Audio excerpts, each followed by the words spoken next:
Vamos juntos mais uma vez falar um pouquinho do que Deus tem para o nosso coração. Deixa eu arrumar minha Bíblia. A minha Bíblia é daquela, sabe, irmão, que você já está velhinha, você não quer largar ela? A minha Bíblia é dessa daí. Já está arrancando a folha, mas tem tanta anotação, tanta marcação, que às vezes a gente não quer largar a Bíblia, a gente quer continuar com ela, firme e forte. Está aqui, está aqui. Frida, gasta, mas amém. Meus irmãos, vamos refletir um pouquinho sobre a palavra do Senhor. Eu queria que os irmãos abrissem comigo em 2 Timóteo, por favor. Irmãos, durante muito tempo, e ainda somos, mas já fomos mais chamados como a religião ou a fé, né, que fica melhor, do livro. Já pararam para pensar o porquê que nós somos chamados assim? A fé do livro? Ou a religião do livro, que seja, enfim. Porque toda a nossa fé e tudo que nós cremos, tudo que nós fazemos é baseado em quê? Em um livro, não é? Um dia Cristo visitou a terra, um dia os juízes, um dia os profetas, eles tiveram sua participação ao longo da história e está tudo descrito no texto.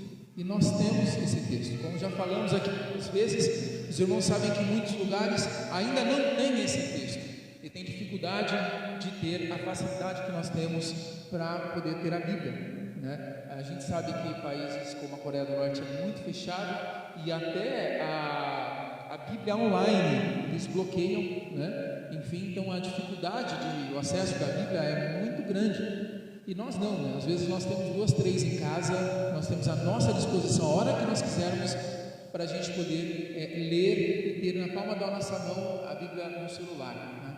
Então nós somos chamados da fé do livro, mas a gente poderia dizer também que somos, infelizmente, uma das religiões ou a fé que menos conhece o livro do qual baseia a sua fé. E isso é muito triste, porque os irmãos sabem que muitas vezes outras religiões, enfim, o Testemunho de Jeová, um exemplo, às vezes abordam você lá na sua casa e quer falar a palavra de Deus, às vezes você fala lá da sua casa, não, já sou cristão. E às vezes é porque você é cristão, mas às vezes é porque se você sair, não, ou se a gente sair, é perigoso a gente passar vergonha. Porque eles e muitos outros se debruçam tanto sobre o livro que se nós não tomarmos cuidado, a gente vai realmente tomar, me permita a palavra, uma surra de Bíblia. Porque conhecem tanto do livro do qual baseiam a fé, que se nós nos depararmos para dialogar sobre com eles, a gente vai realmente passar maus lençóis. Isso é triste, porque como eu disse, nós somos, né, a fé do livro. E é interessante que Paulo, quando estava escrevendo a Timóteo, dentre diversas instruções, ele passou uma instrução que eu queria que nós pudéssemos nos prender nesses minutos, nessa instrução dentre tantas outras. Quando falava sobre a importância do cuidado com a fé, porque muitas pessoas estavam inserindo muitos ensinamentos que estavam deturpando, estavam desviando a fé dos irmãos. Paulo, dizendo ao Timóteo, ele deixa claro para ele, você precisa cuidar da veracidade da fé. E para isso você precisa conhecer e ter base sobre a fé do qual você vai propagar.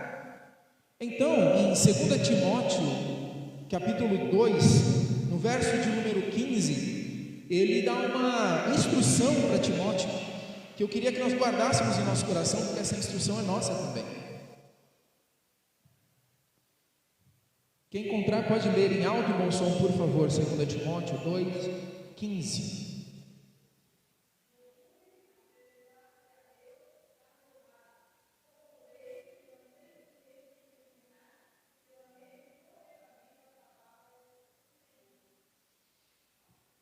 Muito bem, olha a indicação, procura apresentar-te a Deus como aprovado, como obreiro que não tem do que? E que faz o que? Maneja como? De qualquer jeito a palavra de Deus. É assim que está aí? Não, é que maneja bem, corretamente ou adequadamente a palavra de Deus. Hoje em dia, irmãos, as pessoas falam, pensam, agem como querem. Cada vez mais esse livro que está na sua mão ele se torna menos base para as questões éticas e morais. Cada vez menos esse livro, infelizmente, na vida de muitas pessoas da sociedade, ele passa cada vez menos a ter força e propriedade. E muito, infelizmente, todas as vezes, está falhando um pouco esse aqui, será que está falhando? Tem mais algum ligado aqui?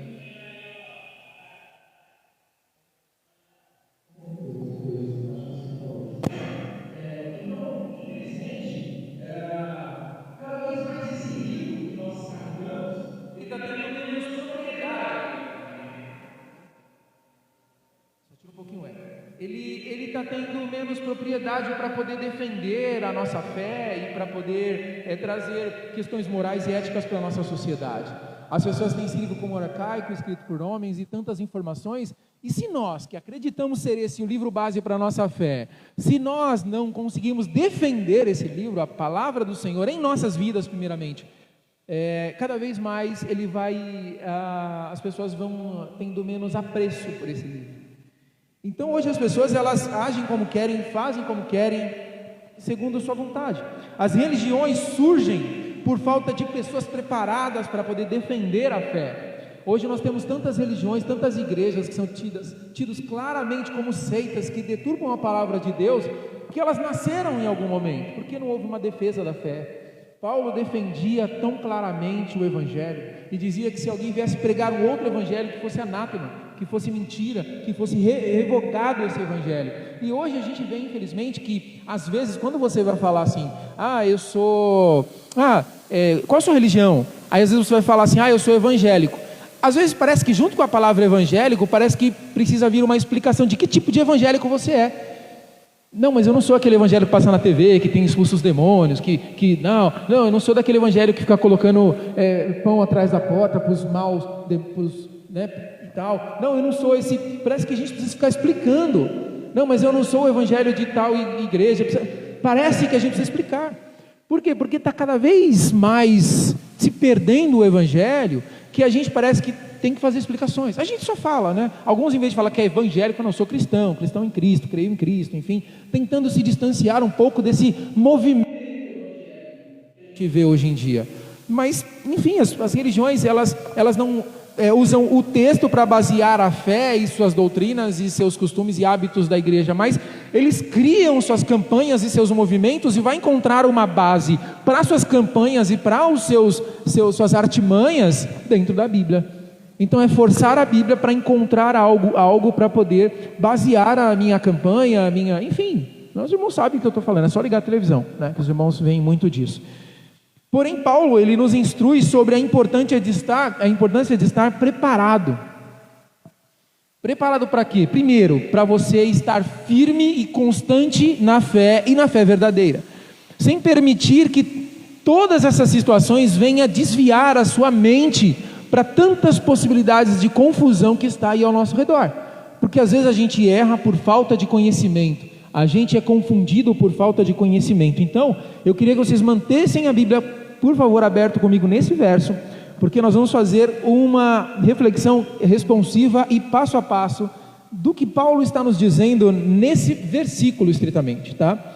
Primeira palavra que Paulo usa nessa instrução, qual é a palavra que Paulo inicia ensinando a Timóteo? Qual é a palavra que está aí? Procura. Como ele fala? Ele fala, ei, procura. E procura, a gente sabe que está atrelado a empenhar-se, se esforçar-se para conseguir algo.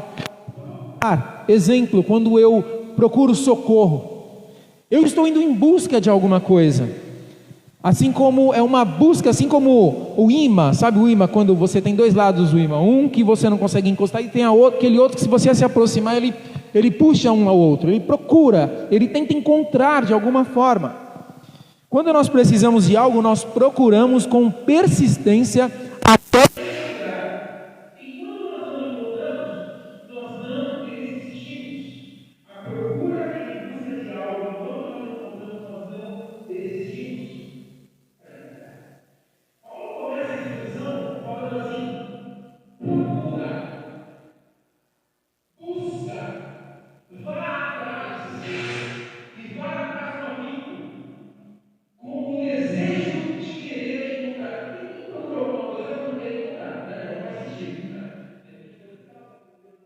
tanto faz. Não, estou procurando porque eu quero encontrar o meu chinelo.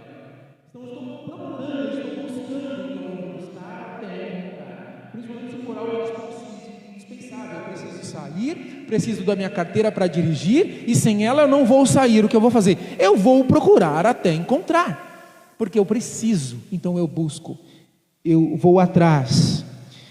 Em Mateus 18:12, o texto fala que Deus procura a ovelha perdida até encontrar.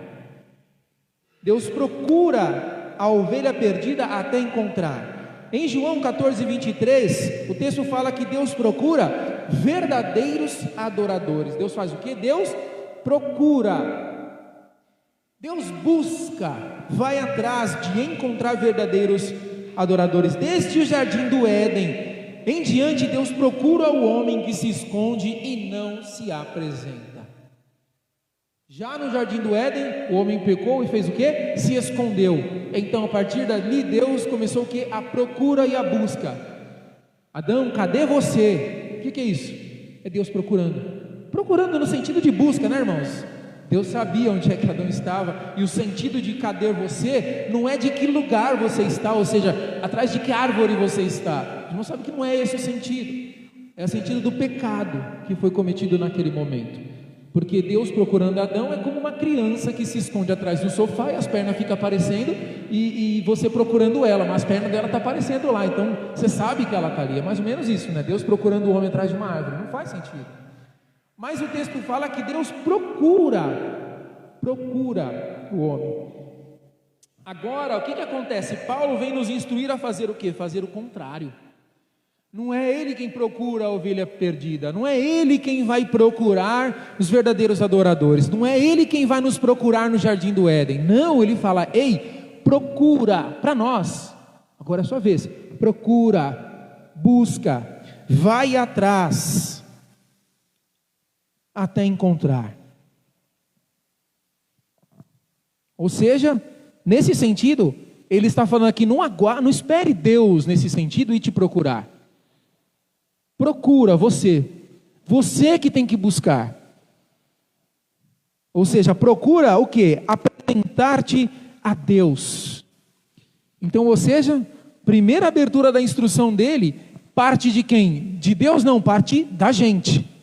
Não é Deus quem vai fazer a ação aqui, somos nós. Procura, então eu inicio essa ação. Amém? Os irmãos estão acompanhando? Só que ele não fica aí, ele fala: procura fazer o quê? Talvez algumas traduções sejam diferentes, não vou usar uma palavra, mas talvez seja sinônimo do que, enfim, tem a palavra aí.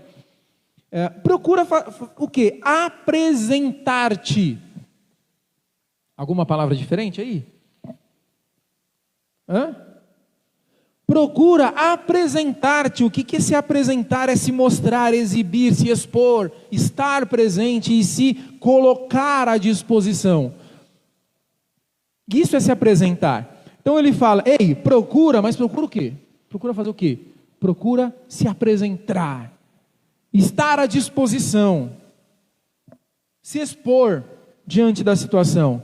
Em Isaías capítulo 6, verso 8, o texto diz que Deus procura alguém para enviar. E Isaías faz o quê? O que ele diz? Eu não. Isso não é se apresentar. Ele fala o quê? Eis-me aqui. Envia-me a mim. Isso é se apresentar. Isso é se colocar à disposição. Procura apresentar-te. Não quer dizer que eu vou me esconder ou me afastar ou não fazer. Não. Procura se apresentar.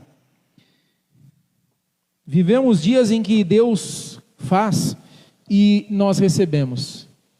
Esse é o nosso desejo, isso é o que nós temos visto em muitas ministrações, muitas igrejas dessas que eu falei, que infelizmente estão cada vez mais se desviando do Evangelho, onde as nossas orações é: Deus vai lá, Deus faz, ei Deus cura, Deus liberta, Deus leva o cobertor para quem está com frio, Deus vai, Deus faz, Deus resolve. A gente põe tudo na mão de Deus, sendo que muitas vezes nós podemos fazer. Deus visita o enfermo, ajuda o necessitado. Nós estamos sempre colocando Deus para ir. E nós acabamos não fazendo o que? Não nos apresentando. E dizendo: eis-me aqui, posso ser um instrumento. para ajudar alguém que está passando frio, posso ser esse instrumento, abençoando ou com o próprio cobertor, ou financeiramente, ou ajudando de alguma forma. Se apresentar, se colocar à disposição e se colocar diante de uma necessidade.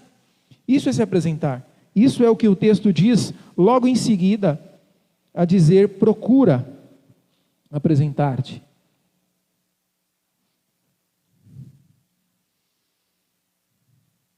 Ou seja, o texto do ensinamento de Paulo não nos instrui a aguardar Deus nos chamar.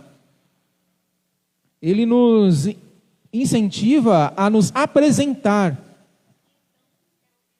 Não estou te chamando, não. Ele nos incentiva a nos apresentar diante de Deus. Primeiro, procurar com desejo, querendo fazer. Como? Nos apresentando. Agora o texto segue, irmãos.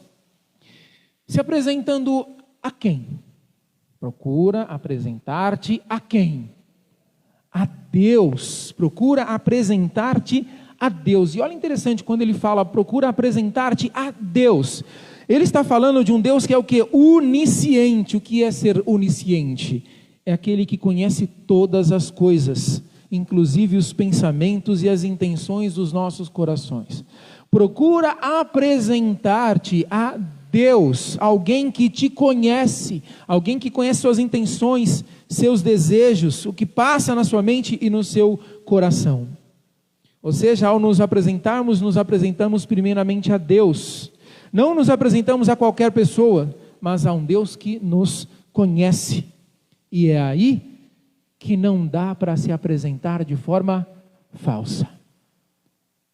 Apresenta-te, procura apresentar-te a Deus. Se você vai se apresentar a Deus, para estar à disposição e conhecê-lo mais, e ser um testemunho de quem Ele é, na sua casa, na sua escola, em qualquer lugar, não adianta se apresentar falsamente. Precisa se apresentar verdadeiramente, de coração e querendo estar ali. Por quê? Porque Deus te conhece. Deus conhece a sinceridade do seu coração, então não adianta se apresentar com um coração não desejoso de realizar. Deus conhece as nossas intenções. Então, se tem alguém que nós não conseguimos ser falso, é com Deus. Então, nas suas orações, se você vai se apresentar, Deus, eu quero ser esse instrumento, mas eu sinto que eu ainda não estou totalmente disposto. Então, trabalhe no meu coração, mas não deixa de ser sincero. Porque às vezes nós falamos tantas coisas que Deus conhece o nosso coração. Eu já disse isso aqui. Cantamos às vezes, eu estou disposto a morrer por ti. Será? Será que isso é verdade? Será que não é só da boca para fora? Eu abro mão dos meus sonhos, eu abro mão dos meus bens, eu abro mão da minha vida por ti. Será? Será que isso não é só palavras? Deus conhece o coração e às vezes nós precisamos de sinceridade, falar a verdade. Deus, eu não sei se o meu coração está assim ainda. Eu quero que seja, mas eu não sei se está assim ainda. É realmente falar de verdade, com sinceridade. Vocês vão, de tanto que eu vou repetir, vocês vão memorizar esse versículo de 2 Timóteo 2,15. É para não esquecer mesmo. Porque ele fala, procura o que? Se apresentar. E se apresentar não é a qualquer pessoa, se apresentar a Deus. E é um Deus que te conhece. Agora olha que interessante, irmãos, o que vem depois? Procura apresentar-se a Deus reprovado. É isso que está aí? Não. Aprovado. Olha que interessante. Procura se apresentar a Deus aprovado. Para eu ser aprovado, eu tenho que fazer o quê? Eu tenho que passar por algum tipo de teste. Mas para passar em algum tipo de teste, eu tenho que fazer o quê? Estudar. Para passar nesses testes, eu preciso de me aprofundar ao máximo sobre o assunto do qual eu vou prestar o teste. E às vezes não é só estudar, é praticar para você passar na prova. Quantos têm habilitação aqui? Quantos têm habilitação? Quantos dirigem? Então, ou seja, muitos de nós dirigimos. E para você poder sentar um volante e dirigir, você teve que fazer o cursinho de CFC, né? Aquele monte de placa, né? Memorizar, enfim, tantos itens, tantos detalhes. Aí você foi fazer uma prova do CFC, do cursinho lá, enfim, passou por uma prova escrita. E depois, pronto, é só sentar e dirigir? Já falando digerir. Minha esposa, a Heloísa, toda vez que ela senta no carro, eu quero digerir. De tanto eu ouvir ela falando, eu já ia falando errado aqui. É sentar no carro e dirigir? Falei certo. E dirigir não é só isso. Você precisa fazer o que agora? A prova o quê? Prática. E aí você vai fazer aulas de volante, vai testar, vai fazer a bendita da baliza, e aí depois você vai passar por um teste. Ninguém nasce já gostando de fazer as coisas. Ninguém nasce gostando de ir à academia, de fazer um exercício. A gente vai fazendo, e conforme a gente vai fazendo, a gente vai criando gosto por aquilo. E mesmo que a gente não gosta, vai fazendo. Algumas pessoas, eu já disse isso aqui, algumas pessoas falam, mas a Bíblia é tão difícil de entender. Não me perdoe, mas falar que a Bíblia é difícil de entender é chamar Deus de burro. Sabe por quê? Por que Deus escreveria um livro que não seria capaz de entender? Por que Deus escreveria um texto, um livro, colocaria sobre as nossas mãos, vou te colocar esse livro aí, mas na sua mão aí, mas não vai entender nada. Eu criei esse celular, eu criei um manual para esse celular, mas está em outro idioma. Vai entender o quê? Eu vou criar um seu manual para esse celular, vou mandar junto com o celular, mas é nada com nada. Não diz nada, não fala nada, não comunica nada. Não faz sentido nenhum. É mais fácil a gente entender que não é que a Bíblia é difícil, é que nós é que não dedicamos o bastante para compreender o que está escrito. Porque Deus nos deu capacidade, inteligência para entender. A questão é, será que a gente está afim? Será que a gente não está com uma preguicinha de se debruçar e ler e reler e ler de novo? E se não entender, perguntar para alguém e procurar algum livro que nos ajude a entender o que está escrito? E não depender só, por mais importante que é esse momento que nós estamos aqui agora, não depender só disso. Acho bonito o que está acontecendo lá online, os jovens, e vão fazer o quê? Estudar a Bíblia juntos, todos os domingos. Escola dominical está aqui para todos estudarem juntos, é hora de falar, hora de ouvir, hora de tirar dúvida. É para isso que servem esses momentos, para poder crescer. E o quanto nós fazemos isso? Então esse livro que está na sua mão, não fala mais que ele é difícil de entender. Começa a falar, eu preciso me dedicar mais. Em uma mão a Bíblia e na outra mão o jornal. Claro que não era o tempo de celular, né?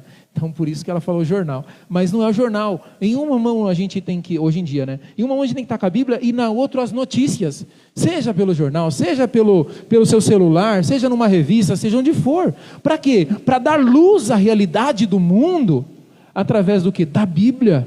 E fazer essa conexão. Mas como eu vou dar luz ao que está acontecendo no mundo se eu não sei sobre o Evangelho? Amém, irmãos? Amém, assim seja, né? Então, que seja assim em nossas vidas, começando de mim. E aí segue, vamos lá. E depois ele fala que é para apresentar aprovado como o quê? Como obreiro. Às vezes quando a gente fala a palavra obreiro, a gente acha que está falando só obreiro, né? Da pessoa que serve, que auxilia, que faz algo na igreja, mas não é, irmãos. Todo aquele que tem o Evangelho no seu coração e trabalha em prol do Evangelho é um obreiro na mão do Senhor, é um instrumento. É um instrumento nas mãos de Deus. Então esse obreiro aqui não é só um obreiro de que alguém que atua, que trabalha na casa de Deus. Não, sou eu, é você. Como um obreiro é um trabalhador. É alguém que está ali preparado para poder desenvolver esse trabalho, para poder desenvolver aquilo que está disposto a fazer.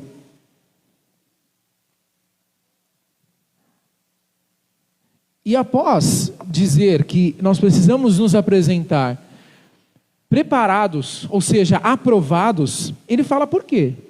No texto fala por que nós temos que nos apresentar, não de qualquer jeito, mas aprovados, estudados, preparados, dedicados, por quê? Para não nos envergonhar. É o que eu acabei de dizer. Vai lá bater papo com o Testemunho de Jeová. Vai lá bater papo com os Mormons. Vai lá bater papo, para você ver como que você vai se envergonhar, como que nós vamos nos envergonhar se a gente não estiver preparado. Porque é perigoso eles falarem, muitas religiões estudam a Bíblia mesmo não sendo o livro base. É perigoso falar sobre a Bíblia com você e te ensinar a Bíblia mesmo não crendo nela. Eu conheço muitos ateus, pessoas que falam que não acreditam em Deus, que não acreditam na fé, que conhecem o livro mais do que muitas lideranças evangélicas. Tem um historiador chamado Leandro Carnal. Eu gosto muito dos vídeos dele, ele tem uns vídeos muito legais, ele tem umas reflexões muito bacanas. Não é tudo, né, que a gente não bebe toda a fonte, mas a gente às vezes... Meu pai dizia que a gente tem que andar com 2 sacolinhas, uma com fundo, outra sem fundo. O que é bom você põe na sacolinha com fundo e guarda para você. O que não é bom você põe lá e deixa embora, né? Então, e eu gosto muito do que ele fala. Ele é um historiador, irmãos, ele é ateu, ele não crê na fé. Vai conversar, vai ouvir ele falar. Você tem que ver algumas reflexões que ele fala sobre Jesus.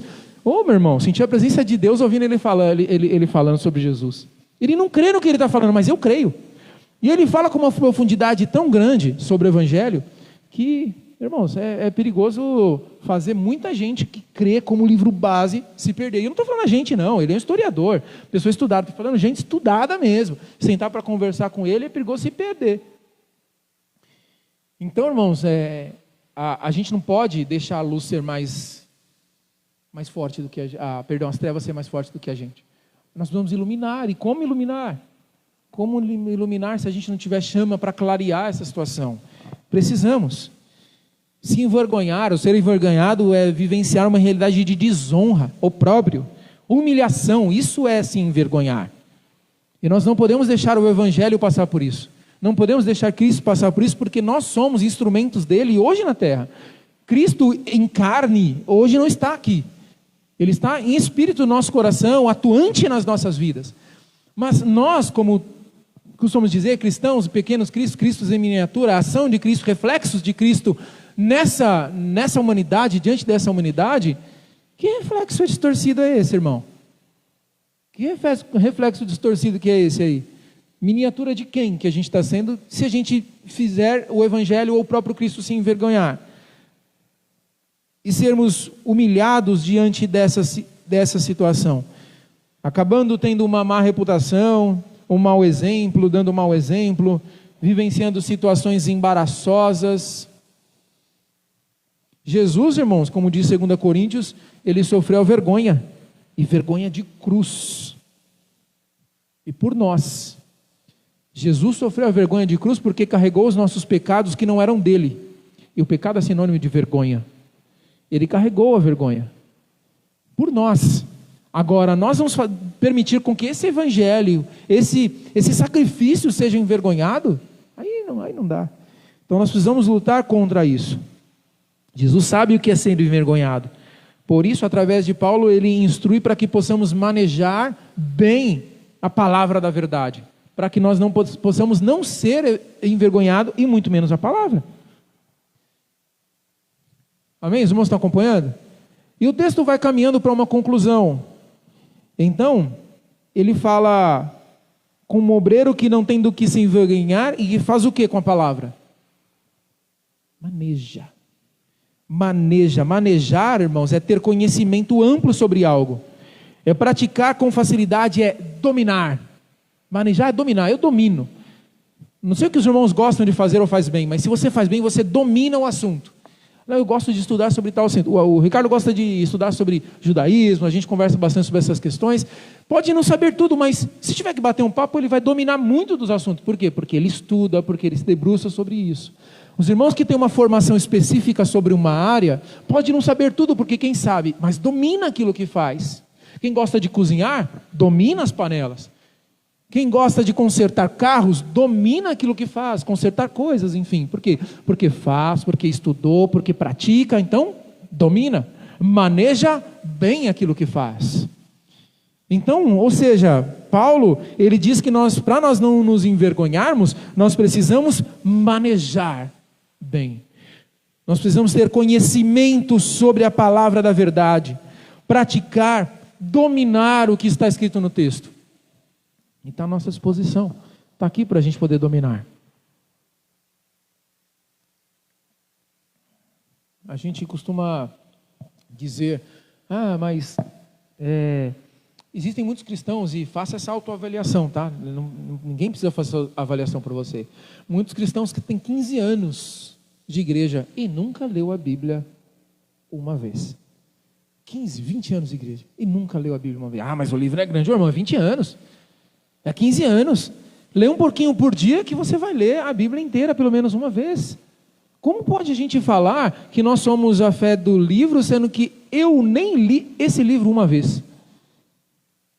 Você baseia a sua fé só pelo que é dito aqui em cima? Amém, porque aqui na igreja a gente busca sempre trazer a veracidade da palavra. Mas quer dizer que se eu falar alguma coisa totalmente distorcida aqui, e aí, vai ficar por isso mesmo?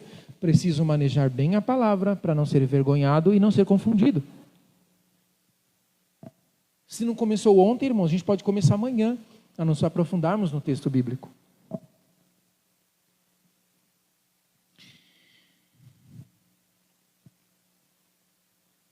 A gente costuma dizer que a Bíblia é o que é a Bíblia para você? A Bíblia é um manual de fé. A Bíblia é um manual de fé. O manual é a base da fé, enfim, mas que manual é esse que a gente não domina?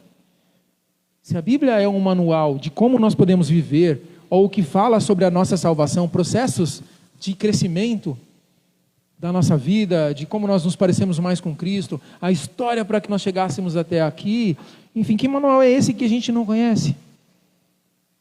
E caminhando para a conclusão, maneja como?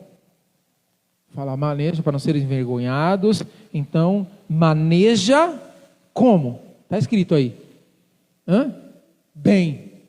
Não é manejar, além de falar que manejar, porque a palavra manejar já está atrelado a dominar. Olha a força e a profundidade disso. Parece até, eu não sou mestre em português, não vou saber, mas tem aí, não sei se é pleonasmo, eu não sei, mas tem algo que quando você é redundante em um assunto, talvez alguém saiba aí, quando você fala duas vezes a mesma coisa, tipo sair para fora, não é? Sabe assim? Não, se é sair é para fora. Então, quando você faz essas expressões, que você evidencia algo que já está evidenciado. Então, é como se você quisesse evidenciar. Ah, eu tenho filha, é mulher. Se é filha, é mulher. Não é? Então, assim, quando você quer evidenciar algo, então você duplica aquele sentido. Né? Então, o que acontece? Parece isso aqui, porque fala, e você maneja. Manejar é dominar. E dominar, se você dominar, é ter um amplo conhecimento daquele assunto. Mas é manejar bem. Ou manejar, que eu até prefiro manejar corretamente. Gosto mais até aqui, não sei se na versão de alguém tem a corretamente, porque tem bem e tem corretamente. Alguém tem corretamente? Corretamente. Então, ou seja, maneja bem e maneja corretamente, porque as pessoas às vezes tentam encontrar na Bíblia bases para aquilo que crer. Não é eu buscando crer no que está escrito na Bíblia. É eu tentando encontrar respostas para minhas decisões, para minhas ações no texto bíblico. Aí não é a Bíblia falando para mim, é eu querendo falar para a Bíblia o que ela tem que dizer. Então a maioria das heresias, das confusões que acontecem por aí, elas se baseiam aonde? Na Bíblia. Ou seja, porque a pessoa ela acaba entendendo a partir daquilo que ela tem na mente dela.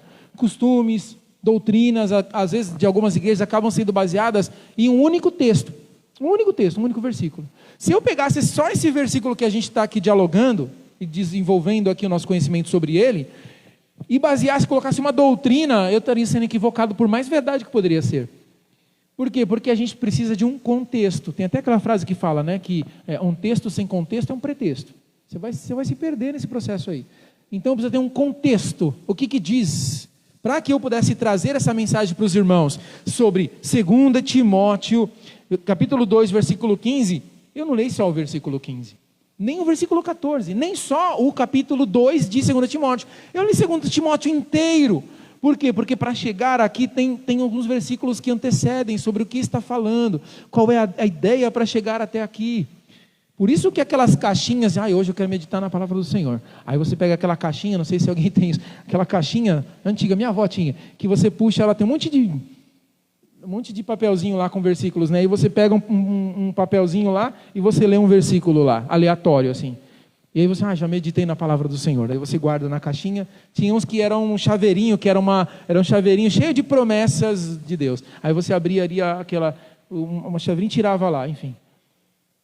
Mas só tem promessas lá, só tem coisas boas lá. Então isso não é meditar na palavra do Senhor. Isso é simplesmente você usar isso como um amuleto para basear alguma coisa que você quer refletir no seu dia.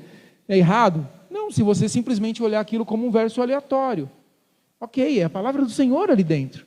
Mas se você realmente quer meditar, aprender, crescer e basear a sua vida em algo, não é naquele versículo solto. Não é.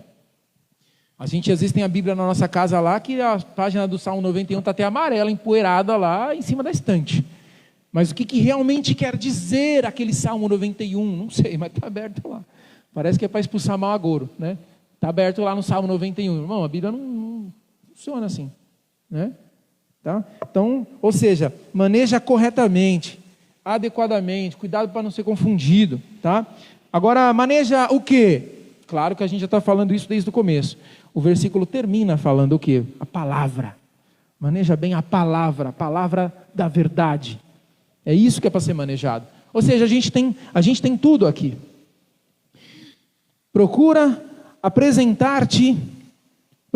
Vá atrás. Apresentar-te, estar à disposição. A quem? A Deus, alguém que te conhece. Aprovado, não é de qualquer jeito, é aprovado como que? Como obreiro, um trabalhador, alguém que se esforça, alguém que quer fazer acontecer. Que não tem do que se envergonhar. Não vai se envergonhar. Eu sei do que eu estou falando. Eu sei a fé da qual eu professo. Eu sei o Deus do qual eu tenho crido. Eu não canto só isso. Eu acredito de verdade.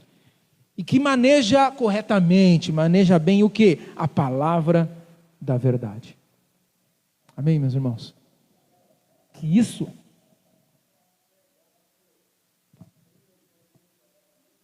Como? Eu acho que controlar é você assumir total domínio, né, sobre alguma coisa do qual ela não tem voz, ela não tem vida, ela não tem ação. Então eu controlo. Eu tenho a rédea aqui do cavalo e eu controlo o cavalo, né? Agora a palavra do Senhor é diferente. Ela tem vida, ela tem voz. Então eu estou manejando algo que fala para mim. Não sou eu quem falo para ela, é ela quem fala para mim. A gente fala que a Bíblia, a palavra do Senhor é viva, que ela se renova a cada manhã. Eu estou manejando alguém, só que o manejar é ouvir algo que ela tem a me dizer. Então é ela quem me fala, ela tem vida, né? Então o manejar bem é dominar algo que está escrito. Eu não escrevo na Bíblia. Eu não tenho isso, escrever na Bíblia. Eu não tenho como falar algo que não está na Bíblia. O que é o que é, né? Eu não sou inspirado no texto bíblico. Quem foi inspirado são os homens bíblicos que escreveram a Bíblia. Nós somos iluminados. Deus nos traz luz ao que já está escrito. E aí a gente vai manejando bem a palavra. Amém, irmãos? Para eu não passar do meu horário. E aí eu quero concluir, mas por que eu preciso manejar? Eu vou dar simples exemplos para os irmãos, tá? Simples exemplos. Por que eu tenho que ter todo esse empenho, irmãos, para defender a palavra do Senhor? Porque está tudo confundido por aí. Nós temos que conhecer a palavra do Senhor para melhor servi-lo, para não permitir que a palavra de Deus seja distorcida, confundida na mente de muitos. E eu não sei se ouviram falar de uma religião que é bem difundida, mas não sei se os irmãos já ouviram falar, que é a cultura racial. É uma religião que é muito forte, tem crescido muito no Brasil.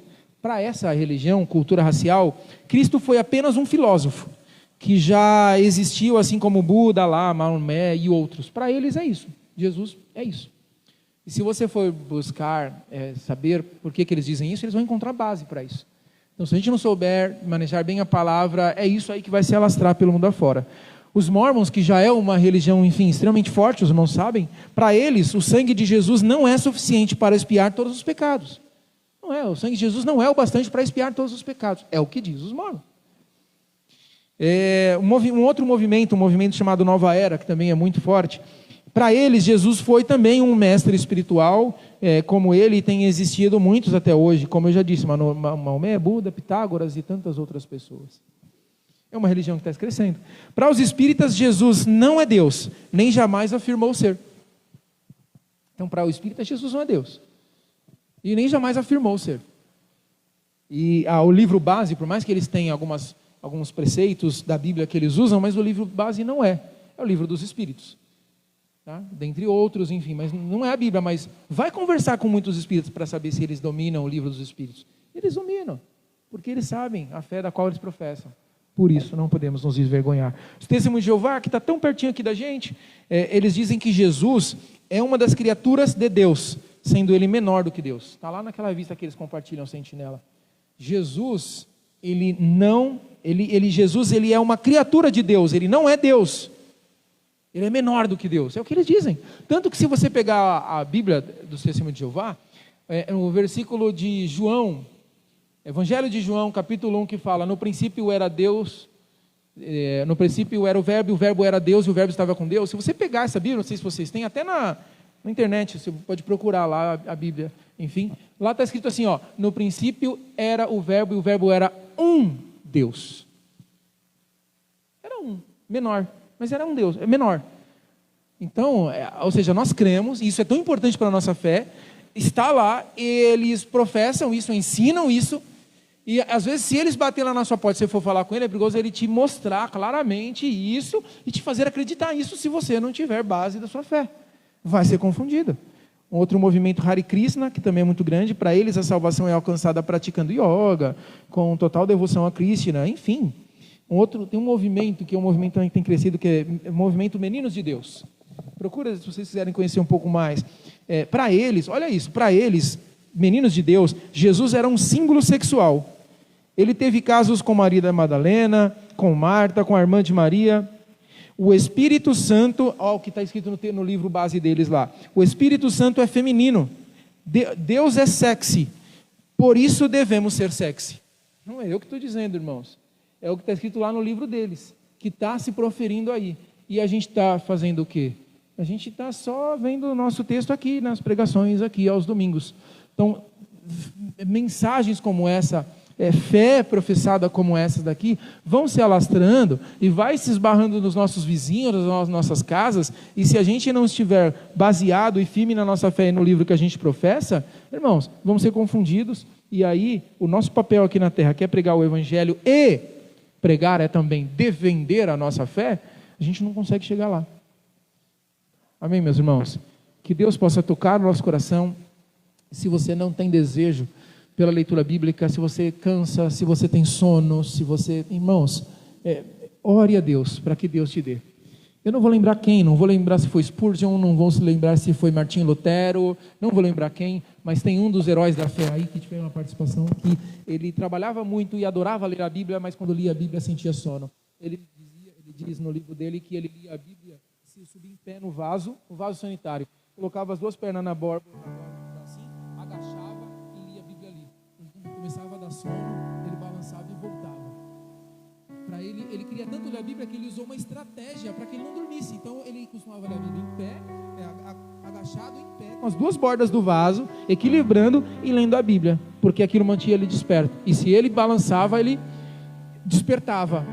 Tamanha importância de ler a Bíblia. Ler e orar. E esse eu tenho certeza. Martinho Lutero dizia que ele tinha tantas coisas para fazer. Eu tenho tantas coisas para fazer.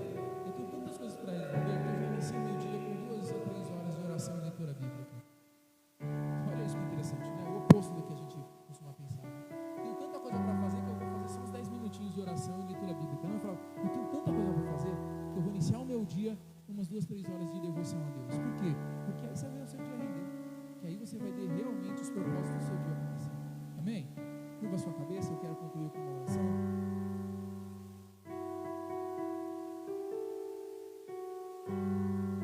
Deus, te agradecemos pela sua palavra, te agradecemos por esse livro tão maravilhoso que nós temos diante de nós.